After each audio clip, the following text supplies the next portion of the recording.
Radio Lohgarh ਸੁਣ ਰਹੇ ਸਮੂਹ ਸਰੋਤਿਆਂ ਦਾ ਸਵਾਗਤ ਹੈ ਜੀ। ਪ੍ਰੋਗਰਾਮ ਸਮੀਖਿਆ ਦੇ ਵਿੱਚ ਹਫ਼ਤਾਵਾਰੀ ਇਸ ਪ੍ਰੋਗਰਾਮ ਦੇ ਵਿੱਚ ਮੈਂ ਗੁਰਿੰਦਰ ਸਿੰਘ ਤੇ ਮੇਰੇ ਨਾਲ ਵੀਰ ਵਰਪਾਲ ਸਿੰਘ ਹਾਜ਼ਰ ਨੇ ਜੀ। ਅਸੀਂ ਹਰ ਹਫ਼ਤੇ ਦੀ ਤਰ੍ਹਾਂ ਆਪ ਜੀ ਦੇ ਨਾਲ ਇਸ ਹਫ਼ਤੇ ਵੀ ਇਸ ਪ੍ਰੋਗਰਾਮ ਸਮੀਖਿਆ ਦੇ ਦੌਰਾਨ ਸਿੱਖ ਮਸਲਿਆਂ ਦੇ ਉੱਤੇ ਆਪਾਂ ਜਿਹੜੀ ਗੱਲਬਾਤ ਕਰਦੇ ਹੁੰਦੇ ਹਾਂ। ਸੋ ਸਾਰਾ ਸਿੱਖ ਜਗਤ ਜਾਣਦਾ ਹੈ ਕਿ ਆਹ ਜਿਹੜਾ ਜੂਨ ਦਾ ਪਹਿਲਾ ਹਫ਼ਤਾ ਹੈ, ਇਸ ਪਹਿਲੇ ਹਫ਼ਤੇ ਵਿੱਚ ਵੀ ਜਿਹੜਾ ਇੱਕ ਨਾ ਭੁੱਲਣਯੋਗ ਜਿਹੜੀ ਤਰਾਸਦੀ ਸਾਡੇ ਨਾਲ ਵਰਤੀ ਹੈ, ਜਿਸ ਨੂੰ ਹਿੰਦੁਸਤਾਨ ਦੇ ਹੁਕਮਰਾਨਾਂ ਨੇ ਬਲੂ ਸਟਾਰ ਦਾ ਨਾਂ ਦਿੱਤਾ ਅਤੇ ਅਸੀਂ ਉਸ ਨੂੰ ਤੀਜਾ ਜਿਹੜਾ ਘੱਲੂਘਾਰੇ ਦਾ ਨਾਂ ਦਿੱਤਾ ਕੌਮ ਨੇ। ਉਸ ਦੇ ਜਿਹੜੇ ਸ਼ਹੀਦ ਹੋਏ ਨੇ ਸਮੂਹ ਸਿੰਘਾਂ ਨੂੰ ਪੂਰਾ ਜਿਹੜਾ ਸਿੱਖ ਜਗਤ ਆ ਉਹ ਸ਼ਰਧਾਂਜਲੀ ਜਿੱਥੇ ਭੇਟ ਕਰਦਾ ਹੈ, ਉੱਥੇ ਉਹ ਸਾਰੇ ਜਿਹੜੇ ਕਾਰਨ ਨੇ ਉਹਨਾਂ ਦੀ ਜਿਹੜੀ ਹੈ ਜਾਣਕਾਰੀ ਵੀ ਆ ਉਹ ਵੱਖੋ ਵੱਖ ਜਿਹੜੇ ਮਾਧਿਅਮ ਦੇ ਰਾਹੀਂ ਨਵੇਂ ਤੋਂ ਨਵੀਆਂ ਜਿਹੜੀਆਂ ਗੱਲਾਂ ਉਹ ਸਾਡੇ ਸਾਹਮਣੇ ਆ ਰਹੀਆਂ ਨੇ। ਹਾਲੇ ਵੀ ਬਹੁਤ ਸਾਰੀਆਂ ਪਰਤਾਂ ਨੇ ਜਿਹੜੀਆਂ ਉਹਦੀਆਂ ਖੁੱਲ੍ਹਣੀਆਂ ਬਾਕੀ ਨੇ, ਜਿਨ੍ਹਾਂ ਦੇ ਵਿੱਚ ਮੁੱਖ ਤੌਰ ਦੇ ਉੱਤੇ ਵੀ ਜਿਵੇਂ ਕਹਿੰਦੇ ਵੀ ਬ੍ਰਿਟਿਸ਼ ਦੀ ਜਿਹੜੀ ਆਰਮੀ ਹੈ ਜਾਂ ਸਰਕਾਰ ਹੈ ਉੱਥੇ ਅਤੇ ਉਹਦੀਆਂ ਜਿਹੜੀਆਂ ਏਜੰਸੀਆਂ ਉਹਨਾਂ ਦੀ ਜਿਹੜੀ ਇਨਵੋਲਵਮੈਂਟ ਹੈ ਵੀ ਉਹ ਕਿਸ ਤਰੀਕੇ ਦੀ ਸੀ, ਅਤੇ ਕਿਹੜੇ ਕਿਹੜੇ ਹੋਰ ਜਿਹੜੇ ਸਾਧਨ ਸਰਕਾਰ ਨੇ ਉਦੋਂ ਜਿਹੜੇ ਵਰਤੇ ਸਨ, ਤਾਂ ਜਿਨ੍ਹਾਂ ਦੇ ਵਿੱਚ ਬਹੁਤ ਸਾਰਾ ਕੁਝ ਹਾਲੇ ਵੀ ਲੁਕਿਆ ਪਿਆ ਜਿਹੜਾ ਕਿ ਸਿੱਖਾਂ ਦੇ ਸਾਹਮਣੇ ਆਉਣਾ ਬੜਾ ਜ਼ਰੂਰੀ ਹੈ। ਤਾਂ ਉਹਦੇ ਵਿੱਚ ਵੀ ਇੱਕ ਦੋ ਜਿਹੜੀਆਂ ਇੰਟਰਵਿਊ ਸਨ ਉਹ ਸਰਦਾਰ ਗੁਰਤੇਜ ਸਿੰਘ IAS ਦੀਆਂ ਵੀ ਸਾਹਮਣੇ ਆਈਆਂ ਨੇ, ਅਤੇ ਨਾਲ ਹੀ ਗੁਰਦਰਸ਼ਨ ਸਿੰਘ ਢਿੱਲੋਂ ਹੋਰਾਂ ਨੇ, ਅਤੇ ਹੋਰ ਵੀ ਬਹੁਤ ਸਾਰੇ ਜਿਹੜੇ ਉਸ ਸਮੇਂ ਦੇ ਜਿਹੜੇ ਜਿਨ੍ਹਾਂ ਨੇ ਆਪਣੇ ਅੱਖੀਂ ਇਹ ਸਾਰਾ ਕੁਛ ਦੇਖਿਆ ਅਤੇ ਹੰਢਾਇਆ ਹੈ, ਉਹਨਾਂ ਵੱਲੋਂ ਵੱਖੋ ਵੱਖਰੀਆਂ ਜਿਹੜੀਆਂ ਇਹਦੇ ਬਾਰੇ ਜਿਹੜੇ ਖੁਲਾਸੇ ਆ ਉਹ ਸਾਡੇ ਸਾਹਮਣੇ ਆ ਰਹੇ ਨੇ। ਅਤੇ ਇਹਨਾਂ ਸਾਰਿਆਂ ਦੀ ਅਸੀਂ ਚਰਚਾ ਜਿਹੜੀ ਕਰਨੀ ਆ ਉਹ ਬੜੀ ਜ਼ਰੂਰੀ ਸਮਝਦੇ ਹਾਂ, ਕਿਉਂਕਿ ਅੱਜ ਦੇ ਜੇ ਅਸੀਂ ਸਮੇਂ ਦੀ ਗੱਲ ਕਰੀਏ ਤਾਂ ਬਹੁਤ ਸਾਰੇ ਜਿਹੜੇ ਭਰਮ ਭੁਲੇਖੇ ਖੜੇ ਜਿਹੜੇ ਕੀਤੇ ਜਾ ਰਹੇ ਨੇ ਸਾਡੇ ਸਾਹਮਣੇ। ਆਪਾਂ ਜਾਣਦੇ ਹਾਂ ਕਿ ਅੱਜ ਦੇ ਸਮੇਂ ਦੇ ਵਿੱਚ ਜਿਹੜਾ ਮੀਡੀਆ ਉਸ ਦੀ ਜਿਹੜੀ ਦੁਰਵਰਤੋਂ ਉਹ ਕਿਸ ਹੱਦ ਤੱਕ ਹੁੰਦੀ ਹੈ, ਕਿਉਂਕਿ ਆਪਾਂ ਜਾਣਦੇ ਹਾਂ ਕਿ ਹਰੇਕ ਜਿਹੜਾ ਜਨਰੇਸ਼ਨ ਗੈਪ ਜਿਸ ਨੂੰ 10 ਸਾਲ ਬਾਅਦ ਗਿਣਿਆ ਜਾਂਦਾ ਕਿ ਇੱਕ ਜਨਰੇਸ਼ਨ ਗੈਪ ਪੈ ਜਾਂਦਾ, ਅਤੇ ਅੱਜ ਦੀ ਜਿਹੜੀ ਨਵੀਂ ਜਨਰੇਸ਼ਨ ਹੈ ਜਾਂ ਜਿਹੜੀ ਜਿਹੜੇ ਸਾਡੇ ਯੰਗਸਟਰਸ ਨੇ ਉਹ ਬਹੁਤ ਸਾਰੇ ਭਰਮ ਭੁਲੇਖਿਆਂ ਦਾ ਸ਼ਿਕਾਰ ਨੇ, ਜਿਹਦੇ ਵਿੱਚ ਜਾਣੇ ਦੇ ਨਾਲ ਸਾਡੇ ਸਿੱਖੀ ਸਰੂਪ ਦੇ ਵਿੱਚ ਵੀ ਬਹੁਤ ਸਾਰੀਆਂ ਜਿਹੜੀਆਂ ਧਿਰਾਂ ਨੇ ਉਹ ਇਸ ਸਾਰੇ ਵਰਤਾਰੇ ਨੂੰ, ਕੋਈ ਕਹਿੰਦਾ ਇਹ ਸਿਰਫ ਨਿਰੰਕਾਰੀਆਂ ਅਤੇ ਜਿਹੜਾ ਜਥਾ ਭਿੰਡਰਾਂ ਹੈ ਕਿ ਇਹਨਾਂ ਦੇ ਜਿਹੜਾ ਟਕਰਾਅ ਹੋਇਆ ਸੀ, ਜਿਹਨੂੰ ਟਕਸਾਲ ਦੇ ਨਾਲ ਟਕਰਾਅ ਦਾ ਜਿਹੜੇ ਸਿੱਟੇ ਸਨ, ਕੋਈ ਕਹਿੰਦਾ ਇਹ ਉਹਨਾਂ ਦੀ ਬਦਮਾਸ਼ੀ ਸੀ। ਸੋ ਇਸ ਤਰੀਕੇ ਦੇ ਨਾਲ ਵੀ ਜਿਹੜੀ ਬਹੁਤ ਸਾਰੀ ਜਵਾਨੀ ਹੈ ਜਿਹਨਾਂ ਨੂੰ ਤੱਥਾਂ ਦੇ ਜਿਹੜੀ ਜਾਣਕਾਰੀ ਆ ਉਹ ਨਹੀਂ ਹੈਗੀ ਜਾਂ ਅਧੂਰੀ ਜਾਣਕਾਰੀ ਹੈ, ਉਹਦਾ ਸ਼ਿਕਾਰ ਹੋ ਰਹੀ ਹੈ। ਸੋ ਇਸ ਕਰਕੇ ਇਹ ਜਿਹੜੇ ਦਿਹਾੜੇ ਜਦੋਂ ਹਰੇਕ ਸਾਲ ਆਉਂਦੇ ਨੇ, ਅਤੇ ਇਹਨਾਂ ਦੀ ਸਮੀਖਿਆ ਕਰਨੀ, ਇਹਨਾਂ ਦੀ ਚਰਚਾ ਕਰਨੀ, ਅਤੇ ਇਹਨਾਂ ਬਾਰੇ ਵੱਖੋ ਵੱਖਰੇ ਜਿਹੜੇ ਐਂਗਲ ਤੋਂ ਵਿਚਾਰ ਕਰਨੀ ਬੜੀ ਲੋੜੀਂਦੀ ਹੈ। ਸੋ ਇਸ ਸਾਰੇ ਦੇ ਕਰਕੇ ਆਪਾਂ ਜਿਹੜੀ ਅੱਜ ਦੀ ਵਿਚਾਰ ਚਰਚਾ, ਅਤੇ ਬਹੁਤ ਸਾਰੇ ਜਿਹੜੇ ਚੈਨਲਾਂ ਤੋਂ ਮੈਂ ਸਮਝਦਾ ਉਹ ਸਾਰੂ ਚਰਚਾ ਇਸ ਬਾਰੇ ਹੋਈ ਹੈ, ਤਾਂ ਉਹ ਸਾਰੀ ਆਪਾਂ ਵੀ ਇਸ ਦੀ ਜਿਹੜੀ ਜਾਣਕਾਰੀ ਆਪਣੇ ਸਰੋਤਿਆਂ ਦੇ ਨਾਲ ਅੱਜ ਦੇ ਇਸ ਪ੍ਰੋਗਰਾਮ ਦੇ ਦੌਰਾਨ ਸਾਂਝੀ ਕਰਾਂਗੇ, ਜਿਸ ਦੇ ਵਿੱਚ ਜਿਵੇਂ ਕਿ ਆਪਾਂ ਪਿੱਛੇ ਵੀ ਦੱਸਿਆ ਸੀ ਕਿ ਆਪਾਂ ਇੱਕ ਵਾਰੀ ਫਿਰ ਇਸ ਨੂੰ ਥੋੜ੍ਹੇ ਸ਼ਬਦਾਂ ਦੇ ਵਿੱਚ ਦੱਸ ਦਈਏ ਕਿ 47 ਤੋਂ ਬਾਅਦ ਅਸੀਂ ਇੱਕ ਗੁਲਾਮੀ ਤੋਂ ਜਦੋਂ ਦੂਜੀ ਗੁਲਾਮੀ ਦੇ ਵਿੱਚ ਪੈ ਗਏ ਸਨ, ਤਾਂ ਉਸ ਤੋਂ ਤੁਰੰਤ ਬਾਅਦ ਸਾਡੇ ਲੀਡਰਾਂ ਨੂੰ ਅਹਿਸਾਸ ਹੋ ਗਿਆ ਕਿ ਸਾਡੇ ਨਾਲ ਬਹੁਤ ਵੱਡਾ ਧੋਖਾ ਹੋ ਗਿਆ। ਜਦੋਂ ਜਿਹੜਾ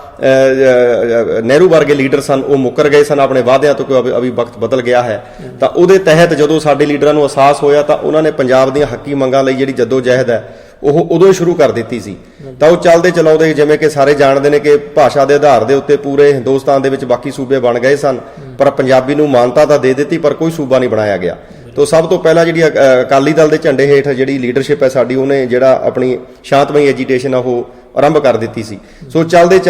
ਜਿਹੜਾ ਸਮਾਂ ਸੀ ਉਹ ਸੈਂਟਰ ਦੀਆਂ ਬਦਖੋਈਆਂ ਦਾ, ਕਿ ਪੰਜਾਬ ਨੂੰ ਉਹਨਾਂ ਦੀ ਜਿਹੜੀ ਅੰਗਰੇਜ਼ਾਂ ਦੀ ਨੀਤੀ ਸੀ ਉਹਦੇ ਤਹਿਤ ਇਹਨਾਂ ਨੇ ਉਦੋਂ ਵੀ ਜਿਹੜੀ ਕੁਟਲ ਹੋਰ ਜ਼ਿਆਦਾ ਜ਼ਾਲਮਾਨਾ ਤਰੀਕੇ ਦੇ ਨਾਲ ਉਸ ਨੂੰ ਅਪਣਾਇਆ ਕਿ ਪੰਜਾਬ ਨੂੰ ਘਸਿਆਰਾ ਆਰਥਿਕ ਤੌਰ ਦੇ ਉੱਤੇ ਕਿਵੇਂ ਬਣਾਉਣਾ ਅਤੇ ਕਿਵੇਂ ਪੰਜਾਬੀਆਂ ਨੂੰ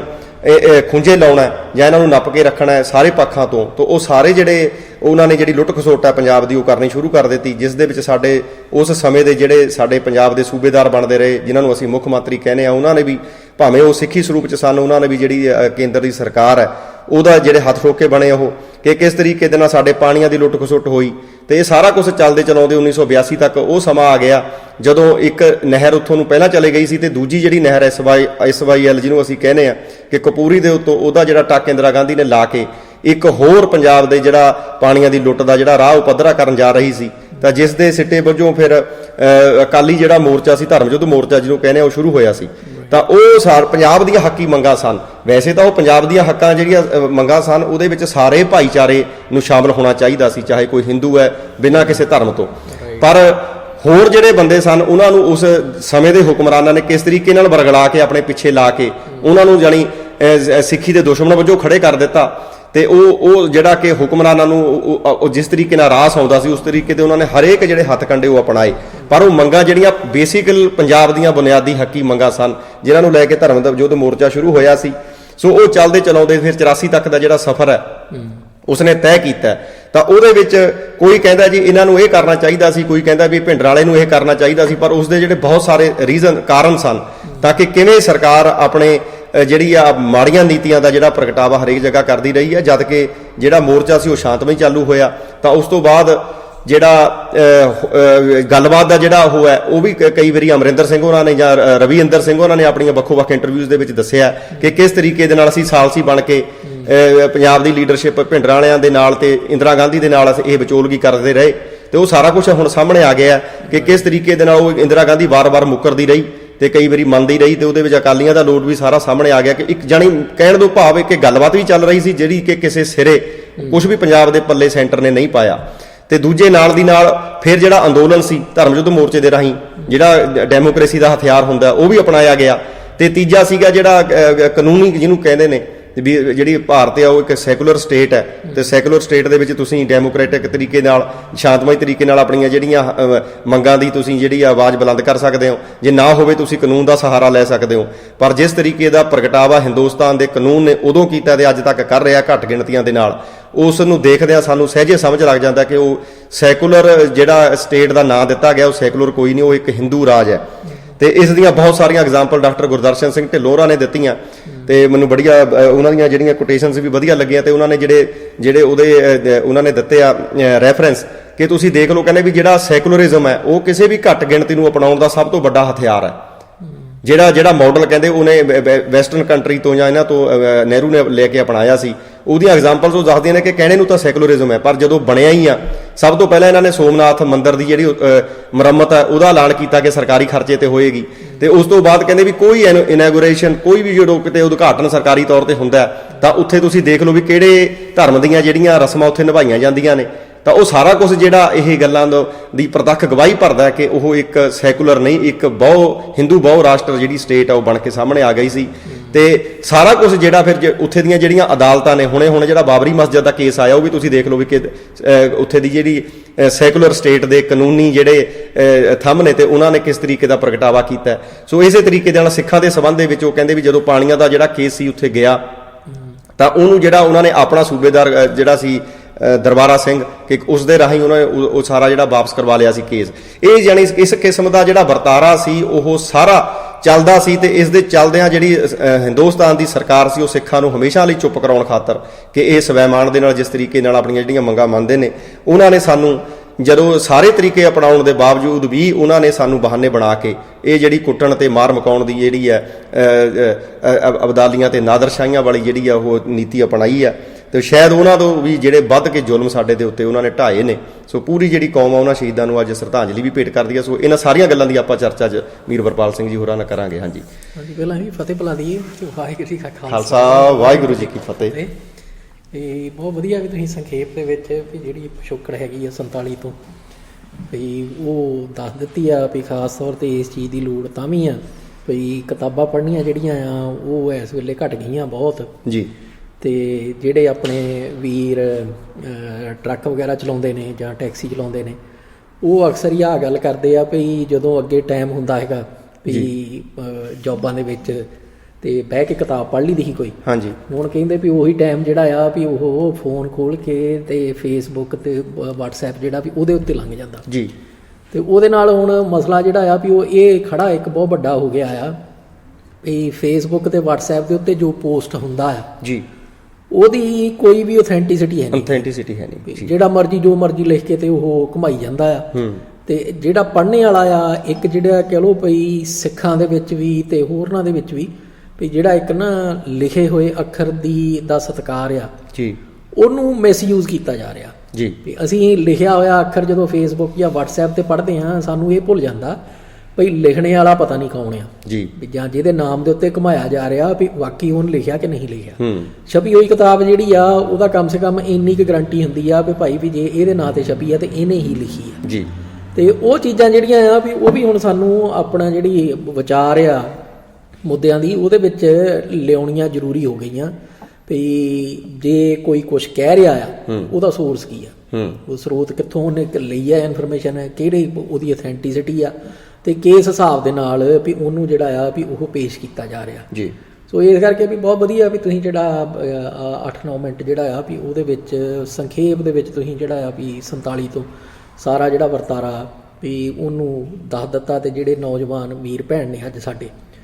ਵੀ ਉਹ ਕਮ ਸੇ ਕਮ ਇਹ ਤੋਂ ਸੇਧ ਲੈ ਕੇ ਤੇ ਜਿਹੜੇ ਤੱਥ ਤੁਸੀਂ ਸ਼ੇਅਰ ਕੀਤੇ ਆ ਵੀ ਉਹਦੇ ਬਾਰੇ ਆਸ ਕਰਦੇ ਆ ਵੀ ਕਿਤਾਬਾਂ ਤੋਂ ਤੇ ਹੋਰ ਸੋਰਸਾਂ ਤੋਂ ਵਧੇਰੇ ਜਾਣਕਾਰੀ ਜਿਹੜੀ ਆ ਵੀ ਉਹ ਇਕੱਠੀ ਕਰਨ ਦੀ ਕੋਸ਼ਿਸ਼ ਕਰਨਗੇ ਜੀ। ਵੀ ਇੰਨੀ ਕੁ ਕਹਿ ਲਓ ਵੀ ਇਨਸਪੀਰੇਸ਼ਨ ਜਿਹੜੀ ਆ ਵੀ ਉਹਨਾਂ ਨੂੰ ਜ਼ਰੂਰ ਮਿਲੂਗੀ, ਇਹ ਅਸੀਂ ਆਸ ਕਰਦੇ ਹਾਂ ਜੀ। ਤੇ ਦੂਜਾ ਜਿਹੜਾ ਆ ਵੀ ਉਹ ਵਧੀਆ ਇੱਕ ਤੇ ਆਪਾਂ ਵਧਾਈ ਦਈਏ ਵੀਰ ਪ੍ਰਭਦੀਪ ਸਿੰਘ ਨੂੰ ਵੀ ਜਿਨ੍ਹਾਂ ਨੇ ਇੱਕ ਬੜੀ ਸੋਹਣੀ ਸੀਰੀਜ਼ ਦੇ ਵਿੱਚ ਜੀ ਵੀ ਇੰਟਰਵਿਊਆਂ ਲਈਆਂ ਨੇ ਪ੍ਰੋਫੈਸਰ ਦਰਸ਼ਨ ਸਿੰਘ ਦੀ, ਭਾਈ ਪੰਥਪ੍ਰੀਤ ਸਿੰਘ ਹੋਣਾ ਦੀ ਤੇ ਡਾਕਟਰ ਗੁਰਦਰਸ਼ਨ ਸਿੰਘ ਢਿੱਲੋਂ ਹੋਣਾ ਦੀ ਤੇ ਗੁਰਤੇਜ ਸਿੰਘ IAS ਦੀ ਜੀ। ਤੇ ਉਹਦੇ ਵਿੱਚ ਉਹਨਾਂ ਦਾ ਜਿਹੜਾ ਮੁੱਖ ਟੀਚਰ ਸੀਗਾ ਟੌਪਿਕ ਉਹ ਇਹੀ ਸੀਗਾ ਵੀ 84 ਜਿਹੜਾ ਆ ਵੀ ਉਹ ਕਿਉਂ ਵਰਤਿਆ ਤੇ ਕਿਵੇਂ ਵਰਤਿਆ ਤੇ ਉਹ ਸਾਰਾ ਕੁਝ ਜਿਹੜਾ ਆ ਵੀ ਉਹਨੂੰ ਉਹਨਾਂ ਨੇ ਡਿਸਕਸ ਕੀਤਾ ਹੈ ਜੀ। ਤੇ ਉਹ ਜਿਹੜੀ ਸਾਰੀ ਡਿਸਕਸ਼ਨ ਆ ਉਹਦੇ ਵਿੱਚੋਂ ਹੁਣ ਵੀ ਮਤਲਬ ਕਈ ਪੱਖ ਜਿਹੜੇ ਕਲੀਅਰ ਵੀ ਹੁੰਦੇ ਨੇ ਜੀ ਤੇ ਕਈ ਜਿਹੜੇ ਆ ਵੀ ਉਹ ਸਵਾਲ ਵੀ ਖੜੇ ਹੁੰਦੇ ਨੇ ਤੇ ਉਹ ਜਿਹੜੇ ਸਵਾਲ ਨੇ ਉਹ ਹੁਣ ਜ਼ਰੂਰ ਵਿਚਾਰਨੇ ਜਿਹੜੇ ਆ ਵੀ ਉਹ ਜ਼ਰੂਰੀ ਹੋ ਜਾਂਦੇ ਆ। ਵੀ ਮਸਲਨ ਵੀ ਜਿਹੜੀ ਸਰਦਾਰ ਗੁਰਤੇਜ ਸਿੰਘ IAS ਉਹਨਾਂ ਦੀ ਇੰਟਰਵਿਊ ਆ ਹਾਂਜੀ ਉਹਦੇ ਵਿੱਚ ਉਹਨਾਂ ਨੇ ਇਹ ਹਵਾਲਾ ਦਿੱਤਾ ਵੀ ਜਨਰਲ ਭੁੱਲਰ ਜਿਹੜਾ ਹੈਗਾ ਜੀ ਉਸ ਵੇਲੇ ਇੰਡੀਅਨ ਆਰਮੀ ਦੇ ਵਿੱਚ ਜਰਨੈਲ ਵਜੋਂ ਸਰਵ ਕਰ ਰਿਹਾ ਸੀ ਜੀ ਵੀ ਉਹ ਆਪਣੀ ਆਫੀਸ਼ੀਅਲ ਜੀਪ ਲੈ ਕੇ ਜਾਊਗਾ ਤੇ ਉਹਦੇ ਵਿੱਚ ਅਰਦਲੀ ਤੇ ਹੋਰ ਸਾਰਾ ਜਿਹੜਾ ਉਹਦਾ ਫੌਜੀ ਅਮਲਾ ਸੀਗਾ ਜੀ ਉਹ ਲੈ ਕੇ ਗੁਰਤੇਜ ਸਿੰਘ IAS ਉਹਨਾਂ ਦੇ ਘਰੇ ਆਇਆ ਤੇ ਆ ਕੇ ਤੇ ਉਹਨਾਂ ਨੂੰ ਕਹਿੰਦਾ ਵੀ ਇਦਾਂ ਆਪਾਂ ਜਿਹੜਾ ਟਰੱਕ ਆ ਇੱਕ ਹਾਂਜੀ ਵੀ ਹਥਿਆਰਾਂ ਦਾ ਵੀ ਉਹ ਪਿੰਡਰਾਲਿਆਂ ਤੱਕ ਪਹੁੰਚਾਉਣਾ ਹੈ ਜੀ। ਹੁਣ ਉਹ ਜਿਹੜੀ ਗੱਲ ਆ ਫਿਰ ਉਹ ਗਾਂ ਅੱਗੇ ਬੀਬੀ ਅਮਰਜੀਤ ਕੌਰ ਦਾ ਵੀ ਹਵਾਲਾ ਦਿੰਦੇ ਆ ਵੀ ਇੱਦਾਂ ਪ੍ਰਕਰਮਾਂ ਜਾਂਦੇ ਆ। ਚਲੋ ਉਹ ਤੁਸੀਂ ਆਪ ਸੁਣ ਸਕਦੇ ਆ ਉਸ ਪ੍ਰੋਗਰਾਮ ਦੇ ਵਿੱਚ ਜੀ। ਇਹਦੇ ਵਿੱਚੋਂ ਜਿਹੜਾ ਸਵਾਲ ਉੱਠਦਾ ਆ ਉਹ ਇਹ ਉੱਠਦਾ ਵੀ ਇੱਕ ਜਿਹੜਾ ਆਰਮੀ ਦਾ ਜਰਨੈਲ ਆ ਜੀ ਉਹ ਗੁਰਤੇਜ ਸਿੰਘ IAS ਉਹਨਾਂ ਦੇ ਕੋਲੇ ਕਿਉਂ ਆ ਰਿਹਾ ਵੀ ਕਿਉਂਕਿ ਇਹ IAS ਅਫਸਰ ਸੀਗੇ ਆਂਧਰਾ ਕੇਡਰ ਦੇ ਔਰ ਚਲੋ ਮੰਨ ਵੀ ਲਓ ਪਈ ਉੱਗੇ ਪਰਿਵਾਰ ਦੇ ਵਿੱਚੋਂ ਨੇ ਤੇ ਹੋਰ ਜਿਹੜੀਆਂ ਸਾਰੀਆਂ ਸਾਂਝਾਂ ਨੇ ਸਾਰਾ ਕੁਝ ਜਿਹੜਾ ਆ ਉਹ ਕੰਸੀਡਰ ਕਰ ਲਓ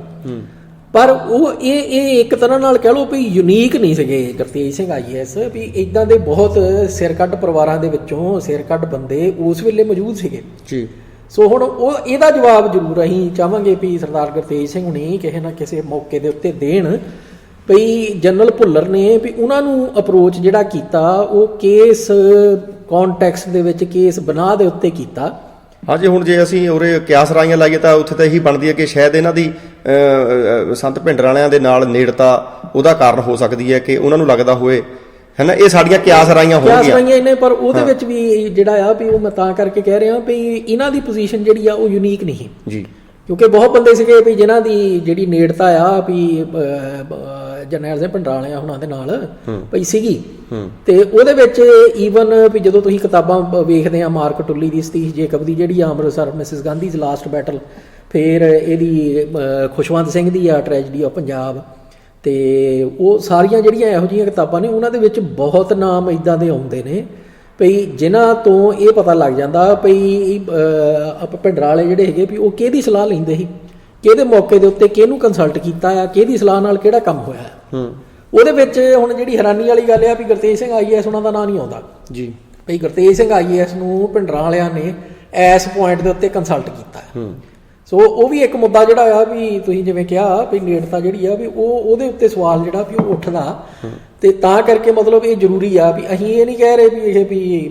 ਜਾਂ ਮੇਰੇ ਕਹਿਣ ਦਾ ਮਤਲਬ ਇਹ ਨਹੀਂਗਾ ਵੀ ਕੋਈ ਸ਼ੱਕ ਜਿਹੜਾ ਆ ਵੀ ਉਹ ਖੜਾ ਹੋ ਜਾਂਦਾ ਗੁਰਤੇਜ ਸਿੰਘ IAS ਬਾਰੇ ਜਾਂ ਕਿਸੇ ਹੋਰ ਬਾਰੇ। ਗੱਲ ਸਿਰਫ ਇੰਨੀ ਆ ਵੀ ਇਹ ਜਿਹੜਾ ਨੁਕਤਾ ਆ ਵੀ ਇਹਦੇ ਉੱਤੇ ਹੋਰ ਚਾਨਣਾ ਜਿਹੜਾ ਆ ਵੀ ਉਹ ਪੈਣ ਦੀ ਲੋੜ ਆ। ਹਾਂਜੀ ਹੁਣ ਇੱਥੋਂ ਕਈ ਜਿਹੜੀਆਂ ਗੱਲਾਂ ਉੱਭਰ ਕੇ ਸਾਹਮਣੇ ਆਉਣੀਆਂ ਕਿ ਹੁਣ ਜਸਵੰਤ ਸਿੰਘ ਭੁੱਲਰ ਜਿਹੜਾ ਕਿ ਫੌਜੀ ਜਰਨਲ ਸੀ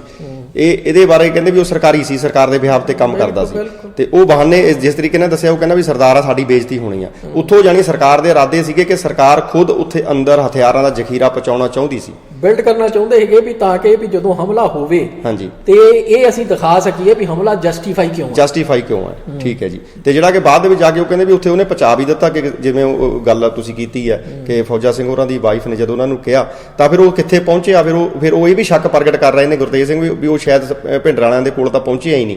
ਉਹ ਉੱਥੇ ਕਿਤੇ ਰੱਖ ਲਿਆ ਕਿਉਂਕਿ ਤਾਂ ਜੋ ਬਾਅਦ ਦੇ ਵਿੱਚ ਦਿਖਾਇਆ ਜਾ ਸਕੇ। ਫਿਰ ਉਹ ਕਿਹੜੇ ਬੰਦੇ ਸਨ ਜਿਹੜੇ ਸਰਕਾਰੀ ਉੱਥੇ ਅੰਦਰ ਮੌਜੂਦ ਸਨ। ਇਹ ਸਾਰੀਆਂ ਜਿਹੜੀਆਂ ਪਰਤਾਂ ਹਾਲੇ ਖੁੱਲਣੀਆਂ ਬਾਕੀ ਨੇ। ਤੇ ਇਹਦੇ ਹਾਂਜੀ ਦੂਜਾ ਇਹ ਵੀ ਆ ਸਵਾਲ ਉੱਠਦਾ ਭਈ ਹੁਣ ਗੁਰਤੇਜ ਸਿੰਘ ਹੁਣਾਂ ਨੇ ਵੀ ਇਹ ਵੀ ਕਬੂਲ ਕਰ ਲਿਆ ਆ ਹੁਣ ਆ ਕੇ ਹਾਂਜੀ ਭਈ ਜਿਹੜਾ ਦਮਦਮੀ ਟਕਸਾਲ ਦੀ ਕਹਾਣੀ ਜਿਹੜੀ ਆ ਭਈ ਜੀ ਦਮਦਮੀ ਟਕਸਾਲ ਗੁਰੂ ਗੋਬਿੰਦ ਸਿੰਘ ਜੀ ਹੁਣਾਂ ਦੇ ਹੁਕਮ ਦੇ ਉੱਤੇ ਬਾਬਾ ਦੀਪ ਸਿੰਘ ਨੇ ਸ਼ੁਰੂ ਕੀਤੀ ਜੀ ਭਈ ਉਹ ਕਹਾਣੀ ਜਿਹੜੀ ਆ ਵੀ ਉਹ ਉਹਨਾਂ ਨੇ ਆਪ ਘੜੀ ਆ ਜੀ। ਆਪਾਂ ਅਕਸਰ ਇਹ ਗੱਲ ਜਿਹੜੀ ਆ ਵੀ ਉਹ ਪੁਆਇੰਟ ਆਊਟ ਕਰਦੇ ਰਹੇ ਆ ਪਿੱਛੇ ਭਈ ਜਿਹੜਾ 1970 ਤੋਂ ਪਿੱਛੇ ਵਾਲਾ ਕੋਈ ਵੀ ਲਿਟਰੇਚਰ ਹੈਗਾ ਜੀ ਉਹਦੇ ਵਿੱਚ ਇਹ ਕਹਾਣੀ ਜਿਹੜੀ ਹੈ ਮੌਜੂਦ ਨਹੀਂ ਜੀ ਵੀ ਬਾਬਾ ਦੀਪ ਸਿੰਘ ਤੋਂ ਟਕਸਾਲ ਸ਼ੁਰੂ ਹੋਈ ਆ। ਸਾਰੇ ਉਹਨੂੰ ਪਤਾ ਵੀ ਇਹ ਵੀ 1930 ਤੋਂ ਬਾਅਦ ਵੀ ਸੁੰਦਰ ਸਿੰਘ ਭਿੰਡਰਾਲਾ ਜਿਹੜਾ ਹੈਗਾ ਵੀ ਉਹਨੇ ਡੇਰਾ ਸ਼ੁਰੂ ਕੀਤਾ ਸੀ ਤੇ ਭਿੰਡਰਾਂ ਵਾਲੇ ਜਿਹੜਾ ਭਿੰਡਰ ਪਿੰਡ ਆ ਵੀ ਉੱਧਰ ਜਾ ਕੇ ਤੇ ਇਹ ਡੇਰਾ ਸ਼ੁਰੂ ਹੋਇਆ ਸੀ। ਉੱਥੋਂ ਤੇ ਗਾਂ ਜਿਹੜਾ ਆ ਵੀ ਉਹ ਗੁਰਬਚਨ ਸਿੰਘ ਭਿੰਡਰਾਲਾ, ਫਿਰ ਕਰਤਾਰ ਸਿੰਘ ਭਿੰਡਰਾਲਾ, ਉਹ ਤੋਂ ਬਾਅਦ ਜਰਨੈਲ ਸਿੰਘ ਭਿੰਡਰਾਲਾ। ਤੇ ਇਹ ਜਿਹੜਾ ਆ ਵੀ ਇਹ ਸਾਰਿਆਂ ਨੂੰ ਪਤਾ, ਇੰਨੀ ਹਿਸਟਰੀ ਜਿਹੜੀ ਆ ਉਹ ਰਿਕਾਰਡਡ ਆ।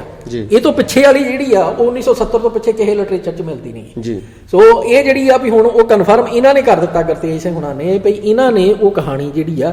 ਉਹ ਘੜੀ ਸੀ, ਪਿੱਛੇ ਤੱਕ ਜੋੜੀ ਸੀ ਤੇ ਘੜ ਕੇ ਤੇ ਪਿੱਛੇ ਤੱਕ ਤਾਂ ਜੋੜੀ ਸੀ ਵੀ ਜਰਨੈਲ ਸਿੰਘ ਭਿੰਡਰਾਲਿਆਂ ਨੂੰ ਵੀ ਇਹ ਵੀ ਇੱਕ ਤਰ੍ਹਾਂ ਨਾਲ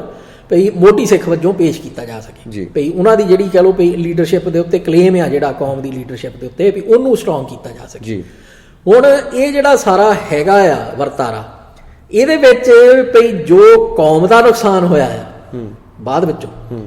ਭਈ ਉਹਦੀ ਜ਼ਿੰਮੇਵਾਰੀ ਜਿਹੜੀ ਆ ਵੀ ਕੀ ਗੁਰਤੇਜ ਸਿੰਘ ਆਈਏ ਸੁਣੀ ਵੀ ਇਹ ਲੈਂਦੇ ਆ ਵੀ ਹਾਂ ਬਈ ਵੀ ਜਿਹੜਾ ਇਤਿਹਾਸ ਦੇ ਨਾਲ ਏਦਾਂ ਛੇੜਛਾੜ ਕਰਨੀ ਭਈ ਆਪਾਂ ਕਵੀ ਸੰਤੋਖ ਸਿੰਘ ਦੀ ਗੱਲ ਕਰਦੇ ਹਾਂ, ਆਪਾਂ ਹੋਰਨਾਂ ਦੀ ਗੱਲ ਕਰਦੇ ਹਾਂ ਭਈ ਇਹ ਜਿਹੜਾ ਅੱਜ ਦੇ ਜ਼ਮਾਨੇ ਦੇ ਵਿੱਚ ਵੀ ਸਾਰਾ ਕੁਝ ਜਾਣਦਿਆਂ ਹੋਇਆਂ ਇੱਕ ਜਿਹੜੀ ਜਾਲੀ ਕਹਾਣੀ ਘੜਨੀ ਔਰ ਫਿਰ ਉਹਨੂੰ ਗੁਰੂ ਪਾਤਸ਼ਾਹੀਆਂ ਨਾਲ ਤੇ ਜਿਹੜੀਆਂ ਸਾਡੀਆਂ ਸਤਿਕਾਰਤ ਸ਼ਖਸੀਅਤਾਂ ਨੇ ਬਾਬਾ ਦੀਪ ਸਿੰਘ ਹੁਣਾਂ ਵਰਗੀਆਂ ਭਈ ਉਹਨਾਂ ਦੇ ਨਾਲ ਜੋੜਨਾ ਇਹ ਕਿੱਥੇ ਕੁ ਤੱਕ ਦੀ ਜਿਹੜੀ ਆ ਵੀ ਇਮਾਨਦਾਰੀ ਆ। ਹਾਂਜੀ, ਇਹ ਸਵਾਲ ਪ੍ਰਭਦੀਪ ਸਿੰਘ ਉਹਨਾਂ ਨੇ ਵੀ ਉਹਨਾਂ ਨੂੰ ਕੀਤਾ ਸੀਗਾ ਤਾਂ ਫਿਰ ਉਹਨਾਂ ਨੇ ਕਿਹਾ ਵੀ ਮੈਂ ਇੱਕ ਇਹਨੂੰ ਹਥਿਆਰ ਵਜੋਂ ਵਰਤਿਆ। ਪਰ ਦੂਜੀ ਮੈਂ ਕਹਿੰਦਾ ਸਮਝਦਾ ਵੀ ਇਹਦੇ ਵਿੱਚ ਚੰਗੀ ਗੱਲ ਇਹ ਵੀ ਆ ਉਹਨਾਂ ਦੀ ਕਿ ਉਹਨਾਂ ਨੇ ਆਪਣੇ ਜਿਉਂਦੇ ਜੀ ਇਸ ਗੱਲ ਦਾ ਇਨਸਾਫ ਜਿਹੜਾ ਉਹ ਕਰ ਦਿੱਤਾ, ਕਰ ਲਿਆ, ਇੰਕਸ਼ਾਫ ਕਰ ਲਿਆ। ਚਲੋ ਉਹ ਵੀ ਵਧੀਆ ਆ। ਹਾਂਜੀ, ਪਰ ਮਤਲਬ ਵੀ ਇਹ ਜਿਹੜੇ ਹੈਗੇ ਨੇ ਨਾ ਸਾਰੇ ਸਵਾਲ ਜੀ ਵੀ ਇਹਦੇ ਵਿੱਚ ਅਜੇ ਤੱਕ ਸਾਡਾ ਜਿਹੜਾ ਜ਼ੋਰ ਆ ਉਹ ਇਸ ਚੀਜ਼ ਤੇ ਲੱਗਾ ਰਿਹਾ ਜੀ ਵੀ ਇੰਦਰਾ ਗਾਂਧੀ ਨੇ ਐ ਕਰ ਦਿੱਤਾ, ਕਾਂਗਰਸ ਨੇ ਐ ਕਰ ਦਿੱਤਾ, ਇੰਡੀਅਨ ਏਜੰਸੀਆਂ ਨੇ ਐ ਕਰ ਦਿੱਤਾ ਤੇ ਭਾਰਤ ਸਰਕਾਰ ਜਿਹੜੀ ਆ ਵੀ ਉਹਨੇ ਐ ਕਰ ਦਿੱਤਾ। ਜਿਹੜੇ ਸਾਡੇ ਬੰਦੇ ਆ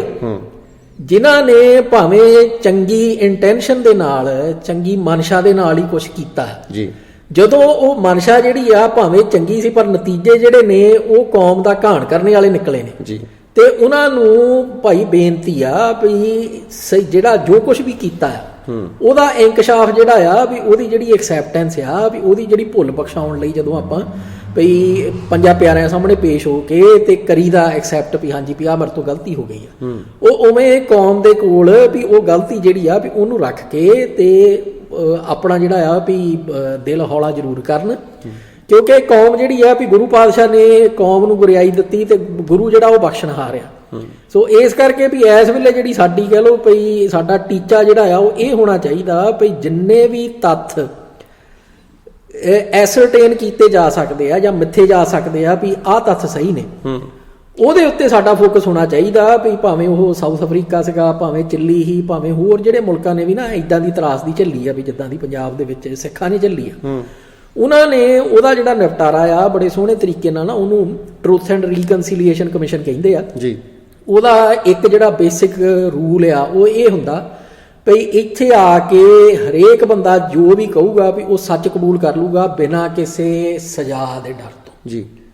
ਭਈ ਜੇ ਉਹਨੇ ਕੋਈ ਗਲਤੀ ਕੀਤੀ ਆ ਤੇ ਉਹ ਇਸ ਗੱਲੋਂ ਆਪਣਾ ਝੂਠ ਨਾ ਦੁਬਾਰਾ ਤੋਂ ਦੁਬਾਰਾ ਬੋਲੀ ਚੱਲੇ ਵੀ ਜੇ ਮੈਂ ਸੱਚ ਬੋਲਿਆ ਤੇ ਮੈਨੂੰ ਸਜ਼ਾ ਮਿਲਣੀ ਜੀ। ਸੋ ਮੈਨੂੰ ਇਹ ਲੱਗਦਾ ਵੀ ਸਿੱਖ ਕੌਮ ਜਿਹੜੀ ਆ ਵੀ ਉਹਦੇ ਲਈ ਹੁਣ ਇਸ ਵੇਲੇ ਇਹ ਬਹੁਤ ਜ਼ਰੂਰੀ ਹੋ ਗਿਆ ਆ ਵੀ ਜਿਹੜਾ ਬੰਦਾ ਵੀ ਜੋ ਵੀ ਇੰਕਸ਼ਾਫ ਕਰਦਾ ਆ, ਜੋ ਵੀ ਐਕਸੈਪਟ ਕਰਦਾ ਵੀ ਆਹ ਕੰਮ ਜਿਹੜਾ ਆ ਵੀ ਇਹ ਮੇਰਾ ਕੀਤਾ ਹੋਇਆ ਆ, ਜਾਂ ਜਿਹੜੀ ਵੀ ਕੋਈ ਜਾਣਕਾਰੀ ਉਹਦੇ ਕੋਲ ਜਿਹੜੀ ਹਾਲੇ ਅੱਜ ਤੱਕ ਨਸ਼ਰ ਨਹੀਂ ਹੋਈ ਕਿਸੇ ਕੋਲ ਨਸ਼ਰ ਹੈਗੀ ਨਹੀਂ ਹੋਈ ਆ, ਪਰ ਇਹ ਆ ਭਈ ਜਿਹੜੀ ਆ ਵੀ ਉਹ ਇੱਕ ਤਰ੍ਹਾਂ ਨਾਲ ਕਹਿ ਲਓ ਭਈ ਵੈਰੀਫਾਈਬਲ ਵੀ ਹੋਵੇ, ਕਿਉਂਕਿ ਨਹੀਂ ਤਾਂ ਜਿਹੜੀਆਂ ਏਜੰਸੀਆਂ ਆ ਵੀ ਉਹਨਾਂ ਨੇ ਚੱਕ ਕੇ ਤੇ ਹੋਰ ਹੀ ਕਹਾਣੀਆਂ ਜਿਹੜੀਆਂ ਘੜ ਕੇ ਤੇ ਸੁਣਵਾ ਕੇ ਤੇ ਵੀ ਉਹ ਕਹਾਣੀ ਕੁਛ ਦੀ ਕੁਛ ਬਣਾਉਣੀ ਆ। ਸੋ ਇਸ ਕਰਕੇ ਵੀ ਮਤਲਬ ਉਹ ਜਿਹੜਾ ਇੱਕ ਕਹਿ ਲਓ ਭਈ ਰਾਈਡਰ ਜਿਹਨੂੰ ਕਹਿੰਦੇ ਅੰਗਰੇਜ਼ੀ 'ਚ ਵੀ ਉਹ ਲਾ ਕੇ ਤੇ ਅਸੀਂ ਇਹ ਕੋਸ਼ਿਸ਼ ਕਰੀਏ ਵੀ ਭਾਈ ਠੀਕ ਆ ਵੀ ਜੋ ਹੋ ਗਿਆ ਪਿੱਛੇ ਸੋ ਹੋ ਗਿਆ, ਵੀ ਤੁਸੀਂ ਐਕਸੈਪਟ ਕਰ ਲਿਆ, ਭੁੱਲ ਬਖਸ਼ਾ ਲਈ, ਮਾਫੀ ਮੰਗ ਲਈ ਕੌਮ ਤੋਂ ਵੀ ਆਹ ਮੇਰੇ ਤੋਂ ਗਲਤੀ ਹੋਈ ਆ, ਬਸ ਠੀਕ ਆ, ਗੱਲ ਉੱਥੇ ਖਤਮ ਆ। ਕਿਉਂਕਿ ਇਸ ਵੇਲੇ ਮਸਲਾ ਇਹ ਬਣ ਗਿਆ ਆ ਵੀ ਜੋ ਝੂਠੀਆਂ ਕਹਾਣੀਆਂ ਏਜੰਸੀਆਂ ਨੇ ਘੜੀਆਂ, ਸਰਕਾਰ ਨੇ ਘੜ ਕੇ ਸਾਡੇ ਵਿੱਚ ਪਾਤੀਆਂ ਆ, ਉਹਨਾਂ ਰਾਹੀਂ ਜੋ ਅਸੀਂ ਨਤੀਜਾ ਵੇਖਦੇ ਪਏ ਆ ਵੀ ਜਿੱਦਾਂ ਦੀ ਮਾਨਸਿਕਤਾ ਇਸ ਵੇਲੇ ਜਿਹੜੀ ਸਾਡੀ ਨੌਜਵਾਨ ਪੀੜ੍ਹੀ ਆ ਵੀ ਜਿਹਦੇ ਵਿੱਚ ਆਪਾਂ ਲਾ ਲਓ ਵੀ 20 ਤੋਂ 30 ਸਾਲ 35 ਸਾਲ ਵਾਲੇ ਜਿਹੜੇ ਨੇ ਜੀ, ਉਹ ਜਿਹੜੀ ਮਾਨਸਿਕਤਾ ਆ ਉਹ ਦੇਖ ਕੇ ਤੇ ਹਰੇਕ ਜਿਹੜਾ ਸਿੱਖ ਸੋਚ ਸਮਝ ਰੱਖਣੇ ਵਾਲਾ ਆ ਵੀ ਉਹਨੂੰ ਚਿੰਤਾ ਹੋਣੀ ਚਾਹੀਦੀ ਆ। ਬਿਲਕੁਲ। ਔਰ ਉਹਦਾ ਇੱਕੋ ਇੱਕ ਇਲਾਜ ਆ ਵੀ ਜੋ ਸੱਚ ਆ, ਜੋ ਸਹੀ ਤੱਥ ਨੇ ਉਹਨਾਂ ਨੂੰ ਮਿੱਥ ਕੇ ਤੇ ਪ੍ਰੋਪਰ ਜਿਹੜੀ ਜੋ ਸਹੀ ਕਹਾਣੀ ਆ ਵੀ ਉਹਨੂੰ ਅਗਲੀਆਂ ਜਨਰੇਸ਼ਨਾਂ ਤੱਕ ਪਹੁੰਚਾਉਣ ਦਾ ਕੰਮ ਜਿਹੜਾ ਐਟਲੀਸਟ ਉਹ ਅਸੀਂ ਜ਼ਰੂਰ ਕਰੀਏ। ਹਾਂਜੀ, ਨਹੀਂ ਤਾਂ ਫਿਰ ਇਹੀ ਆ ਵੀ ਜਿਵੇਂ ਆਪਾਂ ਨੂੰ ਮੈਨੂੰ ਹੁਣ ਇਹ ਮਹਿਸੂਸ ਹੋ ਰਿਹਾ ਕਿ ਜਿਹੜੀਆਂ ਸਰਕਾਰੀ ਏਜੰਸੀਆਂ ਜਾਂ ਸਰਕਾਰੀ ਅਦਾਰੇ ਆ ਜਿਹੜਾ ਕੂੜ ਪ੍ਰਚਾਰ ਉਹਨਾਂ ਨੇ ਸਾਡੇ ਬਾਰੇ ਕੀਤਾ, ਸਾਨੂੰ ਕੁੱਟਣ ਦੇ ਬਾਵਜੂਦ, ਸਾਡਾ ਲਹੂ ਡੋਲਣ ਦੇ ਬਾਵਜੂਦ, ਸਾਡੇ ਦੇ ਉੱਤੇ ਹਰ ਜਿਹੜਾ ਉਹ ਘਿਨਾਉਣਾ ਜ਼ੁਲਮ ਕਰਨ ਦੇ ਬਾਵਜੂਦ ਉਹਨਾਂ ਨੇ ਦੋਸ਼ੀ ਵੀ ਸਾਨੂੰ ਗਰਦਾਨ ਦਿੱਤਾ ਸੀ ਤੇ ਔਰ ਬੜੇ ਉਹਨਾਂ ਦੇ ਕੋਲ ਬੜੇ ਸੋਰਸਸ ਨੇ ਤੇ ਉਹਨਾਂ ਦੇ ਨਾਲ ਉਹਨਾਂ ਨੇ ਸਾਨੂੰ ਪ੍ਰਚਾਰਿਆ ਤੇ ਕਾਫੀ ਸਮਾਂ ਜਿਹੜਾ ਉਹ ਕੌਮ ਨੇ ਕਦੇ ਵੀ ਕਿਸੇ ਸਰਕਾਰੀ ਦਸਤਾਵੇਜ਼ ਨੂੰ ਜਾਂ ਏਜੰਸੀਆਂ ਦੇ ਉਹਨੂੰ ਨਹੀਂ ਮੰਨਿਆ। ਪਰ ਉਹ ਜਿਹੜਾ ਸਾਡਾ ਦੁਸ਼ਮਣ ਆ ਬੜਾ ਸ਼ਾਤਰ ਆ ਕਿ ਉਹਨੂੰ ਵੀ ਪਤਾ ਕਿ ਜਿਹੜੀਆਂ ਜਨਰੇਸ਼ਨਾਂ ਤੱਕ ਜਿਹੜਾ ਸਾਡੇ ਪਿੱਛੇ ਪਿਆ ਹੋਵੇ ਕਿ ਕਿਸ ਤਰੀਕੇ ਦੇ ਨਾਲ ਜਨਰੇਸ਼ਨ ਗੈਪ ਦਾ ਜਿਹੜਾ ਲਾਹਾ ਲੈ ਕੇ ਤੇ ਹੌਲੀ ਕਰਕੇ ਜਿਹੜਾ ਅਸੀਂ ਉਹਨੂੰ ਆਪਣੇ ਜਿਹੜਾ ਦੁਰਪ੍ਰਚਾਰ ਆ ਉਹਦਾ ਸ਼ਿਕਾਰ ਬਣਾ ਲੈਣਾ। ਤੇ ਅੱਜ ਦੇ ਸਮੇਂ ਦੇ ਵਿੱਚ ਮੈਂ ਮਹਿਸੂਸ ਕਰਦਾ ਕਿ ਅਸੀਂ ਕਿਤੇ ਨਾ ਕਿਤੇ ਸਾਡੀ ਜਿਹੜੀ ਨੌਜਵਾਨੀ ਹੈ ਉਹ ਉਸ ਦੁਰਪ੍ਰਚਾਰ ਦਾ ਸ਼ਿਕਾਰ ਹੋ ਚੁੱਕੀ ਹੈ, ਕਿਉਂਕਿ ਉਹਦੇ ਜਿਹੜੇ ਜੇ ਅਸੀਂ ਉਹਦੀਆਂ ਐਗਜ਼ਾਮਪਲਸ ਦੇਖਣੀਆਂ ਹੁਣ ਤਾਂ ਸਾਡੇ ਸਿੱਖ ਕਹਾਉਣ ਵਾਲੇ ਬੰਦੇ ਸਾਡੇ ਆਪਣੇ ਉਹਨਾਂ ਬੰਦਿਆਂ ਨੂੰ ਦੋਸ਼ ਦੇਣ ਲੱਗੇ ਹੋਣੇ, ਉਹਨਾਂ ਦੇ ਜਿਹਨ ਦੇ ਵਿੱਚ ਕੋਈ ਵੀ ਜਿਹੜੀਆਂ ਮੰਗਾਂ ਦਾ ਮੈਂ ਪਹਿਲਾਂ ਜ਼ਿਕਰ ਕੀਤਾ ਸੀ ਉਹ ਅੱਜ ਹੈ ਨਹੀਂ, ਨਾ ਸਾਡੇ ਕਿਸੇ ਪੋਲੀਟੀਕਲ ਏਜੰਡੇ ਦੇ ਉੱਤੇ ਉਹ ਮੰਗਾਂ ਨੇ ਜਿਹੜੀਆਂ ਕਿ ਬੇਸਿਕਲ ਪੰਜਾਬ ਦੀਆਂ ਮੰਗਾਂ ਸਨ, ਜਿਨ੍ਹਾਂ ਦੇ ਨਾਲ ਸਿੱਖਾਂ ਦੀਆਂ ਇੱਕੋ ਦੁੱਕਾ ਮੰਗਾਂ ਸਨ ਤੇ ਉਹਦੇ ਬਾਵਜੂਦ ਦੇ ਵਿੱਚ ਸਾਡੇ ਆਪਸੀ ਧੜਿਆਂ ਦੀ ਲੜਾਈ ਬਣਾ ਕੇ ਅੱਜ ਦੇ ਦੌਰ ਦੇ ਵਿੱਚ ਵੀ ਇੱਕ ਦੂਜੇ ਨੂੰ ਦੋਸ਼ੀ ਗਰਦਾਨ ਨੇ ਜਿਹੜੇ ਦੇਖੇ ਜਾ ਸਕਦੇ ਨੇ, ਜਦ ਕਿ ਉਹ ਮੰਗਾਂ ਜਿਹੜੀਆਂ ਸਨ ਉਹਨਾਂ ਦਾ ਜ਼ਿਕਰ ਕੋਈ ਕਿਤੇ ਨਹੀਂ ਕਰਦਾ ਕਿ ਉਹ ਜਿਹੜੀਆਂ ਮੰਗਾਂ ਸਨ। ਹਾਂ, ਉੱਥੇ ਕਰਦੇ ਆ ਬਹੁਤ ਸਾਰੀਆਂ ਧਿਰਾਂ ਕੋਲ, ਜਿਵੇਂ ਤੁਸੀਂ ਜ਼ਿਕਰ ਕੀਤਾ ਕਿ ਬਹੁਤ ਸਾਰਿਆਂ ਕੋਲ ਜਾਣੇ ਗਲਤੀਆਂ ਹੋ ਗਈਆਂ ਹੋਣਗੀਆਂ ਜਾਂ ਸਰਕਾਰੀ ਕਿਸੇ ਉਹਦਾ ਸ਼ਿਕਾਰ ਹੋ ਗਏ ਹੋਣਗੇ ਉਹ, ਠੀਕ ਹੈ, ਉਹ ਉਹਨਾਂ ਨੂੰ ਇਨਸਾਫ ਕਰਕੇ ਜ਼ਰੂਰ ਜਿਹੜੇ ਤੱਥ ਉਹ ਸਾਹਮਣੇ ਵੀ ਰੱਖਣੇ ਚਾਹੀਦੇ ਨੇ। ਪਰ ਇੱਥੇ ਇੱਕ ਗੱਲ ਨਹੀਂ ਭੁੱਲਣੀ ਚਾਹੀਦੀ ਕਿ ਜਿਹੜੀਆਂ ਇਹ ਹੱਕੀ ਮੰਗਾਂ ਸਨ ਪੰਜਾਬ ਦੀਆਂ, ਜਿਨ੍ਹਾਂ ਨੂੰ ਲੈ ਕੇ ਜਿਹੜਾ ਪੰਜਾਬ ਨੇ ਸੰਤਾਪ ਹੰਢਾਇਆ ਤੇ ਉਹ ਕਿਸੇ ਵੱਡੇ ਖਾਤੇ ਅੱਜ ਦੀ ਡੇਟ ਦੇ ਵਿੱਚ ਪੈ ਗਈਆਂ ਤੇ ਲੜਾਈ ਜਿਹੜੀ ਚੁੰਝ ਚਰਚਾ ਜਿਹੜੀ ਚੱਲ ਰਹੀ ਆ ਬਿਨਾਂ ਕਿਸੇ ਤੱਥਾਂ ਤੋਂ, ਉਹ ਇਹੀ ਆ ਸਾਡੇ ਆਪਣੇ ਛੋਟੇ ਗਰੁੱਪ ਫੇਸਬੁੱਕ ਤੇ ਸੋਸ਼ਲ ਮੀਡੀਆ ਤੇ ਬਣਾ ਕੇ ਕਿ ਲਓ ਜੀ ਫਲਾਣਾ ਦੋਸ਼ੀ ਤਾਂ ਇਹਨਾਂ ਨੇ ਗੁੰਡਾਗਰਦੀ ਕੀਤੀ ਸੀ, ਖਾਸ ਕਰਕੇ ਜਿਹੜੇ ਖੱਪਗ੍ਰੇਡ ਕਹਾਉਣ ਵਾਲੇ ਬੰਦੇ ਆ, ਅਪਗ੍ਰੇਡ ਆਪਣੇ ਆਪ ਨੂੰ ਅਸੀਂ ਇਹਨਾਂ ਨੂੰ ਖੱਪਗ੍ਰੇਡ ਕਹਿੰਦੇ ਆ, ਕਿ ਇਹਨਾਂ ਵੱਲੋਂ ਜੋ ਪ੍ਰਚਾਰਿਆ ਜਾ ਰਿਹਾ ਕਿ ਲਓ ਜੀ ਇਹ ਤਾਂ ਫਲਾਣੇ ਦੀ ਬਦਮਾਸ਼ੀ ਸੀ, ਇਹ ਤਾਂ ਧਮਕੜੇ ਦੀ ਬਦਮਾਸ਼ੀ ਸੀ, ਇਹ ਤਾਂ ਨਿਰੰਕਾਰੀਆਂ ਤੇ ਉਹਨਾਂ ਦੀ ਲੜਾਈ ਸੀ, ਜਾਣੀ ਉਹਦੇ ਵਿੱਚੋਂ ਬਿਲਕੁਲ ਹੀ ਬੜੀ ਬੇਈਮਾਨੀ ਦੇ ਨਾਲ ਜਿਹੜੇ ਉਹ ਤੱਥ ਨੇ ਉਹਨਾਂ ਨੂੰ ਮਨਫੀ ਕੀਤਾ ਜਾ ਰਿਹਾ। ਤੇ ਬਹੁਤ ਸਾਰਾ ਮੈਂ ਇਹ ਕਹਿੰਦਾ ਵੀ ਬੜਾ ਦੁੱਖ ਦਾ ਸਾਡੇ ਲਈ ਬੜਾ ਕਿ ਬਹੁਤ ਸਾਰੀ ਜਿਹੜੀ ਸਾਡੀ ਨੌਜਵਾਨੀ ਹੈ ਉਹ ਬਿਨਾਂ ਕਿਸੇ ਤੱਥ ਨੂੰ ਜਾਣੇ ਇਹਨਾਂ ਦੇ ਪਿੱਛੇ ਲੱਗ ਕੇ ਇਹਦਾ ਸ਼ਿਕਾਰ ਹੋ ਰਹੀ ਹੈ, ਇਹਨਾਂ ਦੇ ਜਾਲ ਦੇ ਵਿੱਚ ਫਸ ਰਹੀ ਹੈ। ਤੇ ਇੱਥੇ ਮੈਂ ਸੰਖੇਪ ਦੇ ਵਿੱਚ ਇਹ ਚਾਹੂੰਗਾ ਕਿ ਤੁਸੀਂ ਕਿਰਪਾ ਕਰਕੇ ਪਲੀਜ਼ ਥੋੜਾ ਜਿਹਾ ਉਹਨਾਂ ਨੂੰ ਆਪਾਂ ਜੇ ਲਿਸਟ ਕਰਨਾ ਹੋਵੇ ਮੋਟਾ ਵੀ ਉਹ ਕਿਹੜੀਆਂ ਮੰਗਾਂ ਸਨ ਜਿਹੜੀਆਂ ਉਹ ਅਨੰਦਪੁਰ ਸਾਹਿਬ ਦੇ ਮਤੇ ਵਿੱਚ ਵੀ ਸਨ ਤੇ ਖਾਲਿਸਤਾਨ ਦਾ ਤਾਂ ਉਦੋਂ ਕਹਿੰਦੇ ਭਿੰਡਰਾਂਵਾਲਿਆਂ ਨੇ ਵੀ ਕਦੇ ਜ਼ਿਕਰ ਨਹੀਂ ਸੀ ਕੀਤਾ। ਇਹ ਗੱਲਾਂ ਤਾਂ ਹੁਣ ਸਾਹਮਣੇ ਉੱਭਰ ਕੇ ਆ ਗਈਆਂ ਕਿ ਉਹਨਾਂ ਨੇ ਕਦੇ ਨਹੀਂ ਸੀ ਕਿਹਾ ਕਿ ਸਾਨੂੰ ਖਾਲਿਸਤਾਨ ਚਾਹੀਦਾ ਇਸ ਰੂਪ ਦੇ ਵਿੱਚ, ਪਰ ਉਹਨਾਂ ਨੇ ਹਾਂ ਨਾਲ ਕਹਿੰਦੇ ਹੁੰਦੇ ਸੀ ਕਿ ਜੇ ਕੋਈ ਦਊਗਾ ਤਾਂ ਅਸੀਂ ਹੁਣ ਜਿਹੜਾ ਮਨਾ ਨਹੀਂ ਕਰਾਂਗੇ,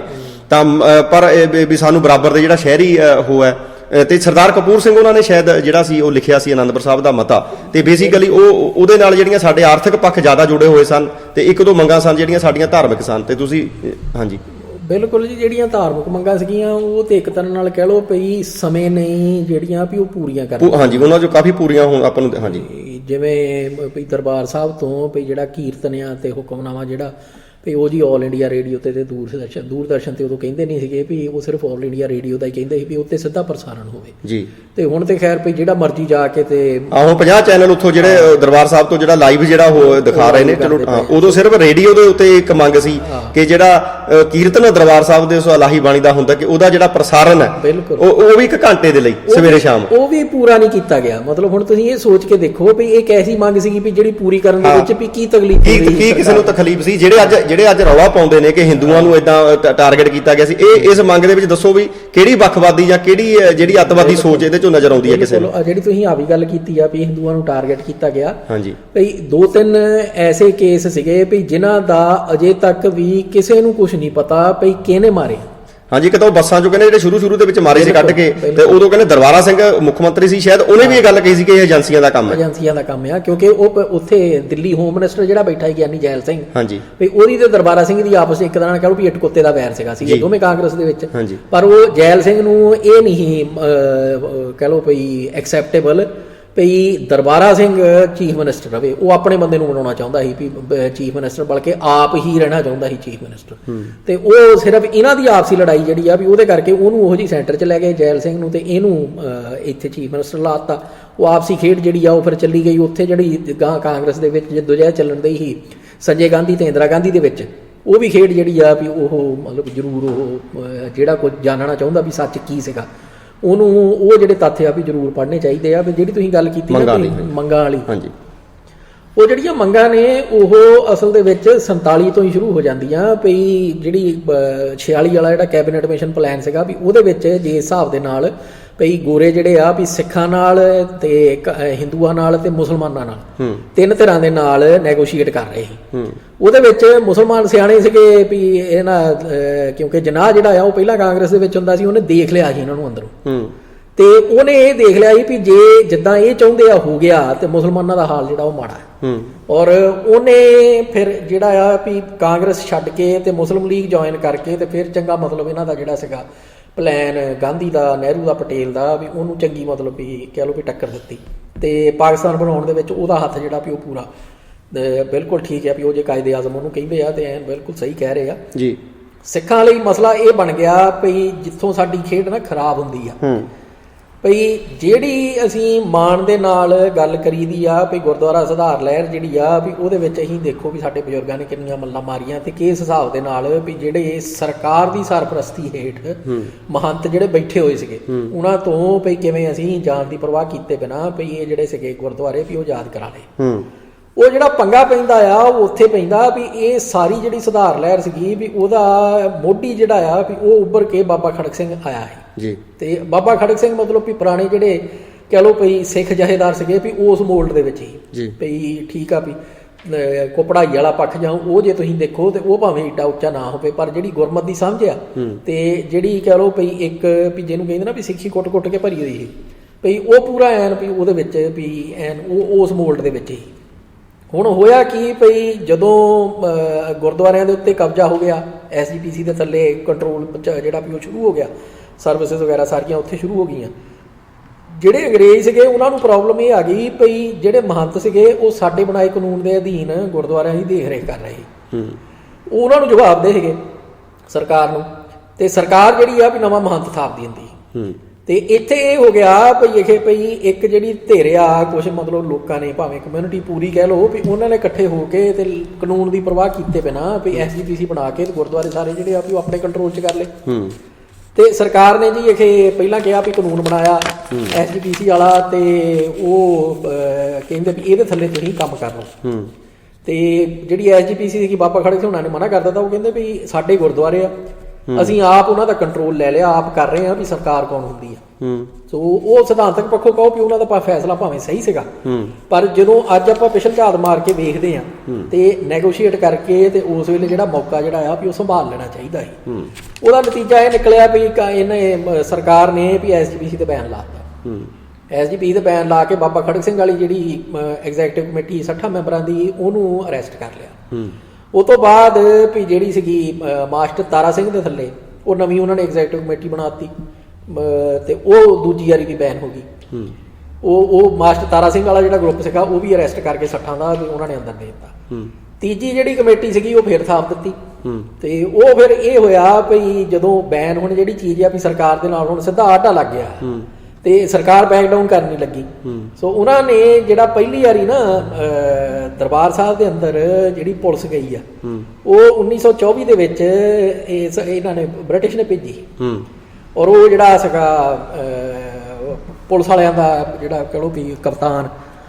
ਉਹ ਗਿਆ ਉੱਥੇ। ਪੁਲਿਸ ਜਿਹੜੀ ਆ ਵੀ ਉਹ ਘੰਟਾ ਘਰ ਵੱਲੋਂ ਅੰਦਰ ਨੂੰ ਗਈ ਅਕਾਲ ਤਖ਼ਤ ਵੱਲ ਨੂੰ ਤੇ ਉੱਥੇ ਥੱਲੇ ਜਿਹੜੇ ਆ ਵੀ ਉਹ ਪੂਰਾ ਐਨ ਉਹੀ ਮਨ ਮਰਾਉਣ ਵਾਲਾ ਜਿਹੜਾ ਵੀ ਉਹ ਸਾਰਾ ਐਨ ਸੰਗਤ ਜਿਹੜੀ ਵੀ ਇਕੱਠੇ ਹੋ ਕੇ ਸਿੰਘ ਤੇ ਉੱਥੇ ਮੁਕਾਬਲਾ ਕਰਨੇ ਨੂੰ ਖੜੇ। ਉੱਪਰ ਜਿਹੜੀ ਐਗਜ਼ੈਕਟਿਵ ਕਮੇਟੀ ਦੀ ਮੀਟਿੰਗ ਚੱਲਦੀ ਪਈ ਹੈ SGPC ਦੀ, ਤੇ ਥੱਲੇ ਜਿਹੜੇ ਸੀਗੇ ਫਿਰ ਉਹ ਜਿਹੜੀ ਪੰਜਾਬ ਦੀ ਅਸੈਂਬਲੀ ਦਾ ਮੈਂਬਰ ਹੁੰਦਾ ਸੀ ਇੱਕ ਸਰਜੋਤ ਸਿੰਘ ਕਹਿੰਦੇ ਸੀ ਉਹਨਾਂ ਨੂੰ, ਤੇ ਉਹ ਉੱਥੇ ਖੜੇ ਸੀ ਤੇ ਕਪਤਾਨ ਨੇ ਉਹਨਾਂ ਨੂੰ ਅਪਰੋਚ ਕਰਕੇ ਤੇ ਕਿਹਾ ਭਈ ਅਖੇ ਭਈ ਇੱਥੇ ਖੂਨ ਖਰਾਬਾ ਹੋ ਜਾਣਾ, ਭਈ ਤੁਸੀਂ ਮੌਕਾ ਸੰਭਾਲ ਸਕਦੇ ਆ, ਭਈ ਆਹ ਸਾਡੇ ਕੋਲੇ ਲਿਸਟ ਆ ਬੰਦਿਆਂ ਦੀ, ਵੀ ਇਹਨਾਂ ਨੂੰ ਅਸੀਂ ਅਰੈਸਟ ਕਰਨਾ ਹੈ, ਤੇ ਜੇ ਤੁਸੀਂ ਉੱਪਰ ਜਾ ਕੇ ਇਹਨਾਂ ਦਾ ਸਰੈਂਡਰ ਕਰਾ ਦਿਓ ਤੇ ਅਸੀਂ ਚੁੱਪ ਕਰਕੇ ਇਹਨਾਂ ਨੂੰ ਅਰੈਸਟ ਕਰਕੇ ਤੇ ਇੱਥੋਂ ਚੱਲ ਜਾ ਕੇ ਖੂਨ ਖਰਾਬਾ ਜਿਹੜਾ ਬਚ ਜਾਊਗਾ। ਚਲੋ ਜੀ, ਉਹ ਸਰਜੋਤ ਸਿੰਘ ਨੇ ਇਹ ਵੀ ਉਹਨਾਂ ਦੀ ਆਪਣੀ ਜਿਹੜੀ ਸਟੇਟਮੈਂਟ ਆ ਉਹ ਕਹਿੰਦੇ ਵੀ ਮੈਂ ਉੱਪਰ ਗਿਆ, ਉੱਪਰ ਜਾ ਕੇ ਤੇ ਮੈਂ ਉਹਨਾਂ ਨੂੰ ਕਿਹਾ ਵੀ ਦੇਖੋ ਵੀ ਜੇ ਇਦਾਂ ਹੀ ਆਪਾਂ ਕਰੀ ਗਏ ਤੇ ਖੂਨ ਖਰਾਬਾ ਇੱਥੇ ਹੋਣਾ, ਬੰਦੇ ਮਰਨੇ ਆ। ਉਹ ਪੂਰੀ ਤਿਆਰੀ ਨਾਲ ਆਏ ਆ, ਤੇ ਉਹ ਵਿੱਚ ਜਿਹੜੇ ਗਰਮ ਖਿਆਲੀ ਸੀਗੇ ਆਪਣੇ, ਉਹਨਾਂ ਨੇ ਕਹਿਤਾ ਵੀ ਠੀਕ ਆ ਜੇ ਮਰ ਜਾਾਂਗੇ ਗੁਰੂ ਨੂੰ ਅਸੀਂ ਵੀ ਮਤਲਬ ਵੀ ਇੱਦਾਂ ਵਾਅਦਾ ਕੀਤਾ ਹੋਇਆ ਵੀ ਸਹੁੰ ਕਹਿ ਲਓ ਵੀ ਅਰਦਾਸਾ ਸੋਧਿਆ। ਤੇ ਉਹ ਇਹਨਾਂ ਨੇ ਫਿਰ ਸਮਝਾਇਆ, ਕਹਿੰਦੇ ਵੀ ਚੰਗਾ ਇੱਦਾਂ ਕਰੋ ਭਈ ਮੈਂ ਨਾਮ ਲੈਣਾ ਆ ਜਿਹੜੇ 60 ਬੰਦੇ ਆ, ਜਿਹੜਾ ਸਰੈਂਡਰ ਕਰਨੇ ਨੂੰ ਤਿਆਰ ਆ ਉਹ ਕਹਿ ਦੇਵੇ ਮੈਂ ਹਾਜ਼ਰ ਆ, ਜਿਹੜਾ ਨਹੀਂ ਤਿਆਰ ਉਹ ਚੁੱਪ ਕੀਤਾ ਰਵੇ। ਸੋ ਫਿਰ ਉੱਦਾਂ 60 ਦੇ ਵਿੱਚੋਂ ਭਈ ਹੁਣ ਮੈਨੂੰ ਗਿਣਤੀ ਨਹੀਂ ਚੇਤੇ ਵੀ ਕਿੰਨਿਆਂ ਨੇ ਇਹ ਕਹਿਤਾ ਵੀ ਠੀਕ ਆ ਵੀ ਅਸੀਂ ਹਾਜ਼ਰ ਆ। ਉਹਨਾਂ ਨੂੰ ਥੱਲੇ ਲਿਆਏ, ਉਹਨਾਂ ਨੂੰ ਅਰੈਸਟ ਕਰਕੇ ਤੇ ਇਹ ਵੀ ਉਹ ਕਪਤਾਨ ਜਿਹੜਾ ਉਹਦਾ ਵੀ ਫੇਸ ਸੇਵਿੰਗ ਹੋ ਗਈ, ਵੀ ਆਪਣਾ ਜਿਹੜਾ ਆ ਵੀ ਇੱਜ਼ਤ ਬਚਾ ਕੇ ਤੇ ਉਹ ਵੀ ਉੱਥੋਂ ਚੱਲ ਗਿਆ ਵੀ ਠੀਕ ਆ ਜੀ ਵੀ ਇੰਨੇ ਬੰਦੇ ਸੀਗੇ 60 ਦੇ ਵਿੱਚੋਂ, ਉਹ ਅਸੀਂ ਅਰੈਸਟ ਕਰ ਲਏ ਆ, ਤੇ ਉਹ ਉੱਥੋਂ ਨਿਕਲ ਗਿਆ। ਤੇ ਉਹਦੇ ਨਾਲ ਇਹ ਹੋਇਆ ਵੀ 3 ਹੁਣ ਜਿਹੜੀਆਂ ਐਗਜ਼ੈਕਟਿਵ ਕਮੇਟੀਆਂ ਉਹ ਜੇਲ੍ਹ 'ਚ ਬੈਠੀਆਂ।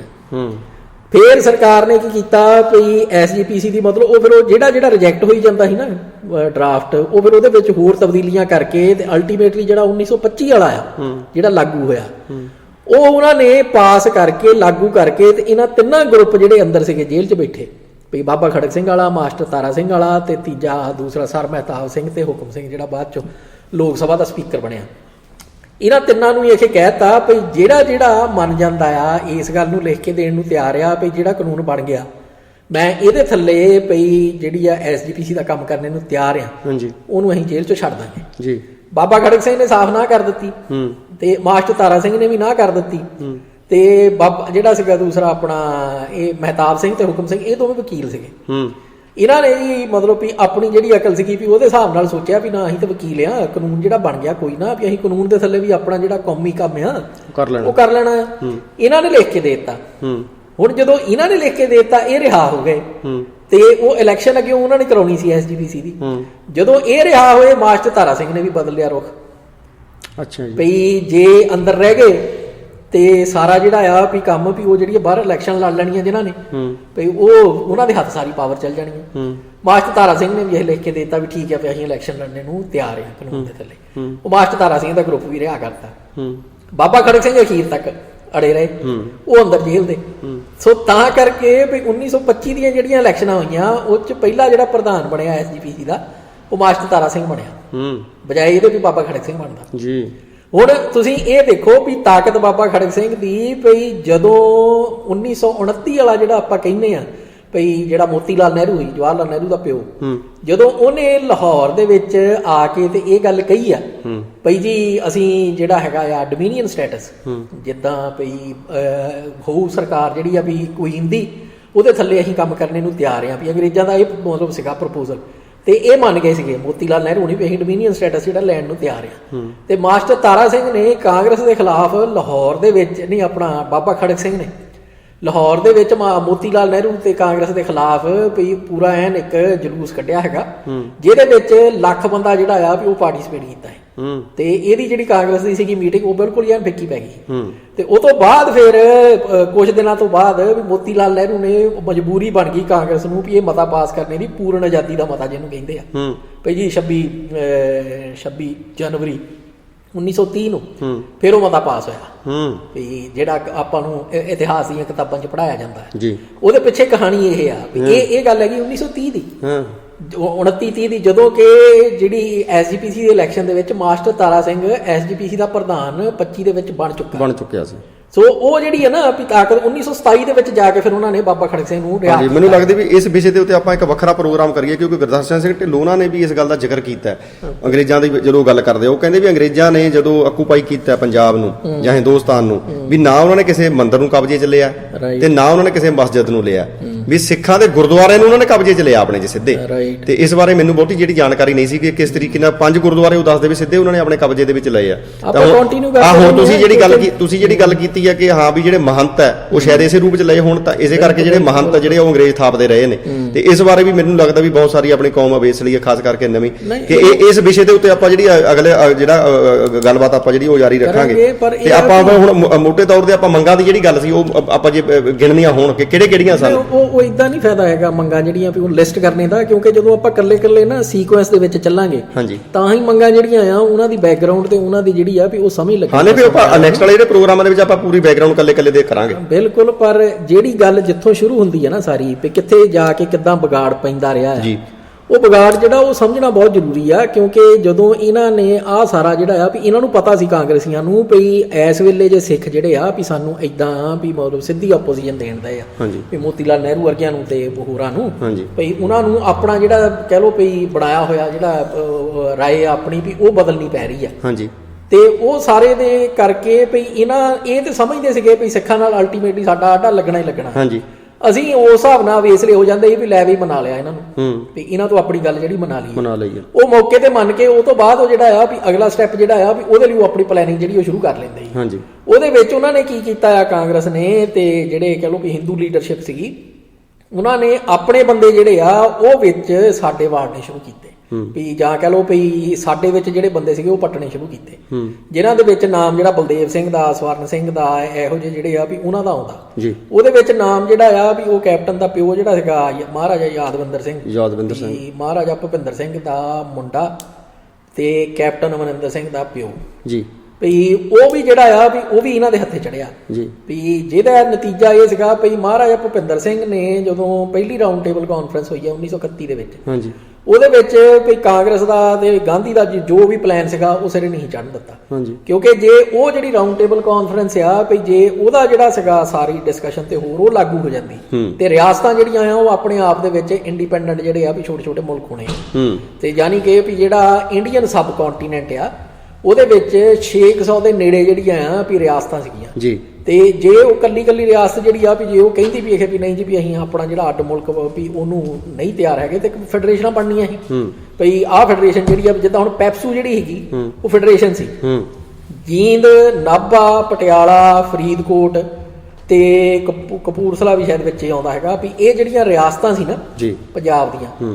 ਉਹ ਸਾਰੀਆਂ ਮਿਲਾ ਕੇ ਤੇ ਪੈਪਸੂ ਜਿਹੜਾ ਸਟੇਟ ਆ ਵੀ ਉਹ ਬਣ ਗਿਆ ਜੀ, ਫੈਡਰੇਸ਼ਨ ਸੀ ਰਿਆਸਤਾਂ ਦੀ। ਹੁਣ ਉਹ ਜਿਹੜਾ ਆ ਵੀ ਇਹ ਹੁਣ ਜਿਹੜੀ ਗੱਲ ਕਹਿ ਲਓ ਵੀ ਸਵਾਲ ਖੜੇ ਹੁੰਦੇ ਆ ਕੈਪਟਨ ਅਮਰਿੰਦਰ ਸਿੰਘ ਵੀ ਜੇ ਮਤਲਬ ਵੀ ਰਹਿੰਦੇ ਆ ਆਪਣੀ ਜ਼ਿੰਦਗੀ ਵੀ ਇਹਦਾ ਜਵਾਬ ਦੇ ਜਵੇ ਤੇ ਬਹੁਤ ਵਧੀਆ ਗੱਲ ਹੋਊਗੀ ਵੀ ਯਾਦਵਿੰਦਰ ਸਿੰਘ ਨੇ ਇਹ ਕਿਉਂ ਮੰਨ ਲਿਆ ਵੀ ਇੱਕ ਤੇ ਇਹ ਵੀ ਰਿਆਸਤਾਂ ਜਿਹੜੀਆਂ ਆ ਤੇ ਉਹਨਾਂ ਦੀ ਆਰਮੀ ਉਹਨਾਂ ਦੇ ਕਨਸਟੀਟਿਊਸ਼ਨ ਜਿਹੜੇ ਆ ਉਹ ਅੱਜ ਤੋਂ ਸਾਰੇ ਜ਼ੀਰੋ ਆ। ਦੂਜਾ ਇਹ ਕਿਉਂ ਮੰਨ ਲਿਆ ਵੀ ਜਿਹੜਾ ਪੈਪਸੂ ਸਟੇਟ ਆ ਵੀ ਉਹ ਭੰਗ ਕਰਕੇ ਤੇ ਜਿਹੜਾ ਪੰਜਾਬ ਆ ਵੀ ਉਹਦਾ ਹਿੱਸਾ ਜਿਹੜਾ ਬਣਾ ਕੇ ਤੇ ਇੱਕੋ ਥਾਂ ਤੋਂ ਜਿਹੜਾ ਆ ਵੀ ਉਹ ਗਵਰਨ ਹੋਣ ਲੱਗ ਪਏ ਵੀ ਜਦ ਕਿ 47 ਤੋਂ ਬਾਅਦ ਜਿੰਨੀ ਦੇਰ ਤੱਕ ਵੀ 55 ਤੱਕ ਪੈਪਸੂ ਅੱਡ ਸਟੇਟ ਸੀਗਾ ਤੇ ਪੰਜਾਬ ਅੱਡ ਸਟੇਟ ਸੀ ਔਰ ਪੰਜਾਬ ਦਾ ਚੀਫ ਮਿਨਿਸਟਰ ਸੀ, ਪੈਪਸੂ ਦਾ ਚੀਫ ਮਿਨਿਸਟਰ ਸੀਗਾ। ਸੋ ਗਿਆਨ ਸਿੰਘ ਰਾੜੇ ਵਾਲਾ ਜਿਹੜਾ ਆ ਉਹ ਪੈਪਸੂ ਦਾ ਹੀ, ਪੰਜਾਬ ਦਾ ਨਹੀਂ। ਸੋ ਉਹ ਸਾਰੇ ਜਿਹੜੇ ਆ ਨਾ ਵੀ ਜਿੱਦਾਂ ਵੀ ਉਹਨਾਂ ਨੇ ਜਦੋਂ ਇਹ ਸਾਰਾ ਮਲਗੋਭਾ ਜਿਹਾ ਕਰ ਦਿੱਤਾ ਉਹਦੇ ਵਿੱਚ ਉਹਨਾਂ ਨੇ ਵੀ ਜਿਹੜੀ ਸਾਡੀ ਹੋਂਦ ਸੀਗੀ, ਸਾਡੇ ਜਿਹੜੇ ਕਹਿ ਲਓ ਵੀ ਸਿਰਕੱਢ ਇੰਟੈਲੈਕਚੁਅਲ ਸੀਗੇ, ਸਾਡੇ ਜਿਹੜੇ ਐਕਸਪੀਰੀਅੰਸਡ ਪੋਲੀਟੀਸ਼ੀਅਨ ਸੀਗੇ ਉਹ ਸਾਰਿਆਂ ਦੀ ਪੱਟੀ ਰੋਕ ਦਿੱਤੀ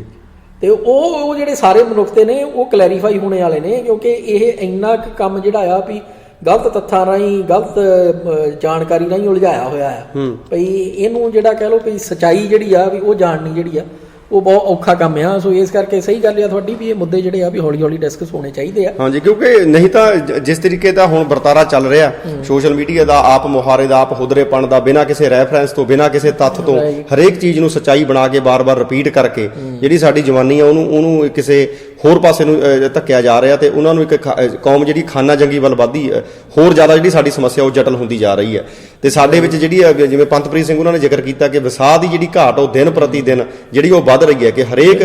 ਅਸੀਂ ਇੱਕ ਗਰੁੱਪ ਦੇ ਵਿੱਚ ਹੁੰਦੇ ਆ ਤੇ ਜਦੋਂ ਵੀ ਕੋਈ ਕਿਸੇ ਵੀ ਕਾਰਨਾਂ ਕਰਕੇ ਗੱਲ ਹੁੰਦੀ ਹੈ ਤੇ ਦੂਜੇ ਤੇ ਕੋਈ ਕਹਿੰਦਾ RSS ਦਾ, ਉਹ ਦੂਜਾ ਕਹਿੰਦਾ ਏਜੰਸੀਆਂ ਦਾ, ਤੇ ਇਸ ਤਰੀਕੇ ਨਾਲ ਸਾਡਾ ਜਿਹੜਾ ਉਹ ਨਤੀਜਾ ਨਿਕਲ ਰਿਹਾ। ਭਾਵ ਉਹਨਾਂ ਦਾ ਕਹਿਣ ਦਾ ਕਿ ਕਈ ਬਹੁਤ ਸਾਰੇ ਸੁਹਿਰਦ ਬੰਦੇ ਵੀ ਆਪਣੀ ਈਗੋ ਕਰਕੇ ਜਾਂ ਕਿਸੇ ਦੁਰਪ੍ਰਚਾਰ ਕਰਕੇ ਉਹ ਸਿਰ ਜੋੜ ਕੇ ਬੈਠਣ ਨੂੰ ਤਿਆਰ ਨਹੀਂਗੇ। ਤੇ ਉਹਦੇ ਵਿੱਚ ਜਿਹੜੀ ਵਿਸਾਹ ਦੀ ਘਾਟ ਜਿਹੜੀ ਅਸੀਂ ਸਿੱਖ ਅਰਦਾਸ ਵੀ ਰੋਜ਼ ਕਰਦਾ ਕਿ ਸਿੱਖਾਂ ਨੂੰ ਵਿਸਾਹ ਦੇਣ ਕੇ ਇੱਕ ਦੂਜੇ ਦੇ ਉੱਤੇ ਭਰੋਸਾ ਸਾਡਾ ਵੱਜੇ, ਉਹ ਜਿਹੜਾ ਟੁੱਟ ਰਿਹਾ ਤੇ ਉਹਦੇ ਨਾਲ ਜਿਹੜੀ ਸਾਡੀ ਕੌਮੀਅਤ ਹੈ ਉਹ ਵੀ ਖੇਰੂ ਖੇਰੂ ਹੋ ਰਹੀ ਆ। ਸੋ ਇਹ ਸਾਰੀਆਂ ਜਿਹੜੀਆਂ ਮੁੱਦੇ ਨੇ ਸਾਨੂੰ ਇਹ ਬੜੇ ਸੰਜੀਦਗੀ ਦੇ ਨਾਲ ਵਿਚਾਰਨੇ ਚਾਹੀਦੇ ਨੇ ਤੇ ਤਾਂ ਜੋ ਸਾਡੀ ਜਿਹੜੀ ਨਵੀਂ ਪਨੀਰੀ ਹੈ, ਸਾਡੀ ਜਿਹੜੀ ਨੌਜਵਾਨੀ ਹੈ, ਉਹ ਕਿਸੇ ਵੀ ਗੈਰ ਵੱਲੋਂ ਜਾਂ ਸਾਡੇ ਜਿਹੜਾ ਭੇਸ ਬਣਾਈ ਬੈਠੀਆਂ ਭੇਡਾਂ ਨੇ ਉਹਨਾਂ ਵੱਲੋਂ ਕੀਤੇ ਵੀ ਕਿਸੇ ਦੁਰਪ੍ਰਚਾਰ ਦਾ ਸ਼ਿਕਾਰ ਹੋ ਕੇ ਉਹ ਸਰਕਾਰੀ ਜਿਹੜਾ ਪ੍ਰੋਪੇਗੈਂਡਾ ਉਹਦਾ ਜਿਹੜਾ ਸ਼ਿਕਾਰ ਨਾ ਹੋ ਜਾਣ। ਤਾਂ ਉਹਨਾਂ ਦੀਆਂ ਜਿਹੜੀਆਂ ਸਰਕਾਰ ਵੱਲੋਂ ਪੇਸ਼ ਕੀਤੇ ਜਾ ਰਹੇ ਤੱਥ ਨੇ ਉਹਨਾਂ ਨੂੰ ਉਹ ਸੱਚ ਬਣ ਕੇ ਆਪਣੀ ਕੌਮ ਦੀ ਜਿਹੜੀਆਂ ਜੜ੍ਹਾਂ ਦੇ ਵਿੱਚ ਤੇਲ ਦੇਣ ਦਾ ਕੰਮ ਨਾ ਕਰਨ। ਬਿਲਕੁਲ ਜੀ, ਮੋਟਾ ਜਿਹੜਾ ਅਖੀਰ ਦੇ ਵਿੱਚ ਇੰਨਾ ਕੁ ਦੱਸ ਦਈਏ ਵੀ ਜਿਹੜੀਆਂ ਮੋਟੀਆਂ ਸਾਡੀਆਂ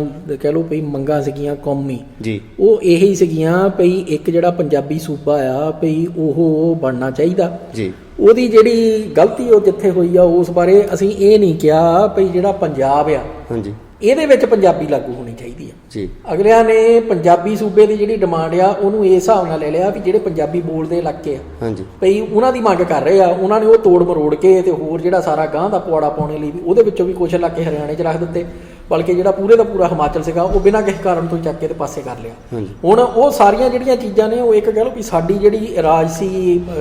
ਸਮਝ ਦੀ ਘਾਟ ਆ ਲੀਡਰਸ਼ਿਪ ਦੀ ਉਹਦੇ ਵਿੱਚੋਂ ਨਿਕਲਦੀਆਂ ਵੀ ਜਦੋਂ ਖਾਸ ਤੌਰ ਤੇ ਵੀ ਜਦੋਂ ਆਪਾਂ ਇਹ ਵੀ ਲੈਂਦੇ ਆ, ਮੈਨੂੰ ਪਤਾ ਵੀ ਡਾਕਟਰ ਗੁਰਦਰਸ਼ਨ ਸਿੰਘ ਢਿੱਲੋਂ ਨਹੀਂ ਕੈਰੋਂ ਨੂੰ ਬਾਹਲਾ ਨਹੀਂ ਸਮਝਦੇ, ਪਰ ਕਈ ਮੌਕੇ ਹੁੰਦੇ ਆ ਵੀ ਜਿੱਥੇ ਕੋਈ ਬੰਦਾ ਜੇ ਕੋਈ ਗੱਲ ਕਹਿ ਰਿਹਾ ਤੇ ਮੌਕਾ ਸੰਭਾਲਣ ਵਾਲੀ ਗੱਲ ਹੁੰਦੀ ਆ। ਵੀ ਕੈਰੋਂ ਨੇ ਅਕਾਲੀਆਂ ਨੂੰ ਇਹ ਅਪਰੋਚ ਕੀਤੀ ਸੀਗੀ ਵੀ ਜਿਹੜੇ ਤੁਸੀਂ ਪੰਜਾਬੀ ਸੂਬਾ ਮੰਗਦੇ ਪਏ ਆ ਵੀ ਮੇਰੇ ਨਾਲ ਹੋਵੋ ਤੇ ਆਪਾਂ ਸਾਰੇ ਜਿਹੜਾ ਪੂਰਾ ਸਟੇਟ ਆ ਇਹਦੇ ਵਿੱਚ ਪੰਜਾਬੀ ਜਿਹੜੀ ਆ ਉਹ ਆਪਾਂ ਲਾਗੂ ਕਰ ਦੇਣੀ ਆ। ਪਰ ਜਿਹੜੀ ਅਕਾਲੀ ਲੀਡਰਸ਼ਿਪ ਸੀਗੀ ਉਹਦੀ ਜਿਹੜੀ ਕਹਿ ਲਓ ਵੀ ਡਿਮਾਂਡ ਦੇ ਪਿੱਛੇ ਜੋ ਮਨਸ਼ਾ ਸੀਗੀ ਉਹ ਇਹ ਸੀਗੀ ਵੀ ਅਸੀਂ ਸਟੇਟ ਇਦਾਂ ਦਾ ਇੱਕ ਬਣਾਈਏ ਵੀ ਜਿਹਦੇ ਵਿੱਚ ਮੈਜੋਰਟੀ ਸਿੱਖਾਂ ਦੀ ਹੋਵੇ ਤੇ ਅਸੀਂ ਉੱਥੇ ਫਿਰ ਪੱਕਾ ਜਿਹੜਾ ਆ ਵੀ ਉਹ ਰਾਜ ਕਰੀਏ। ਉਹ ਜਿਹੜੀ ਉਹ ਇੱਕ ਕਹਿ ਲਓ ਵੀ ਭਾਵੇਂ ਉਹਨੂੰ ਬੇਈਮਾਨੀ ਕਹਿ ਲਓ ਜਾਂ ਕਹਿ ਲਓ ਵੀ ਡੁਪਲੀਸਿਟੀ ਜਿਹੜੀ ਆ ਉਹਨੇ ਜਿਹੜਾ ਸਤਿਆਨਾਸ਼ ਮਾਰਿਆ ਨਾ, ਜਿਹਨੇ ਇੱਕ ਤਰ੍ਹਾਂ ਨਾਲ ਕਹਿ ਲਓ ਵੀ ਉਹ ਰਾਹ ਖੋਲ ਦਿੱਤਾ ਜਿਹਦੇ ਨਾਲ ਹੀ ਫਿਰ ਦੁਸ਼ਮਣ ਜਿਹੜਾ ਆ ਵੀ ਦਿੱਲੀ ਬੈਠਾ ਹੋਇਆ ਉਹਨੂੰ ਮੌਕਾ ਮਿਲ ਗਿਆ ਵੀ ਸਾਡੀ ਜਿਹੜੀ ਆ ਵੀ ਆਪਣੀ ਮਨੋਦਸ਼ਾ ਜਿਹੜੀ ਉਹਨੂੰ ਹੀ ਐਕਸਪਲੋਇਟ ਕਰਕੇ